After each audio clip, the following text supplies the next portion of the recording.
بسم اللہ الرحمن الرحیم۔ دوستو، کیا آپ جانتے ہیں کہ اللہ رب العالمین نے اپنے نبی آخر الزمان محمد مصطفیٰ صلی اللہ علیہ وآلہ وسلم کو کیا کیا معجزات دی ہیں، حتیٰ کہ آپ کا لعاب دہن بھی معجزہ ہے۔ اور رسول اللہ صلی اللہ علیہ وسلم کی شان یہ ہے کہ صحابہ کہتے ہیں کہ جب ہم حضور کے ساتھ صلی اللہ علیہ وسلم کے ساتھ حدیبیہ کے مقام پر پہنچے تو وہاں پر ایک کنواں تھا، اس کا پانی جو تھا ختم ہو گیا، کیونکہ ہم نے اس کا پانی نکال لیا، تعداد زیادہ تھی، گرمی کا موسم ہے اور پانی ختم ہو گیا۔ تو کہتے ہیں کہ ہمارے پاس تھوڑا سا پانی تھا، ہم رسول اللہ صلی اللہ علیہ وسلم کی بارگاہ میں لے کر حاضر ہوئے کہ یا رسول اللہ بس یہی پانی ہے، اس کے سوا اور کوئی پانی نہیں ہے۔ تو مصطفیٰ کریم صلی اللہ علیہ وسلم نے اس پانی کو لیا، آپ نے منہ میں ڈالا اور اس کنویں میں کلی کر دی اور دعا کی۔ تو صحابہ کہتے ہیں کہ ہمارے دیکھتے ہی دیکھتے پانی جو تھا پھر بھرایا اور ہم نے پانی سیراب ہو کر پیا، ہمارے جانوروں نے بھی پیا، اور ہماری تعداد کہتے ہیں تقریباً 1400 کے قریب تھی۔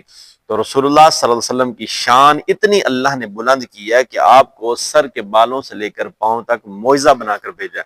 دوستو، اگر آپ کو یہ ویڈیو اچھی لگی ہے تو مزید بہترین ویڈیوز کے لیے اس چینل کو ضرور سبسکرائب کریں۔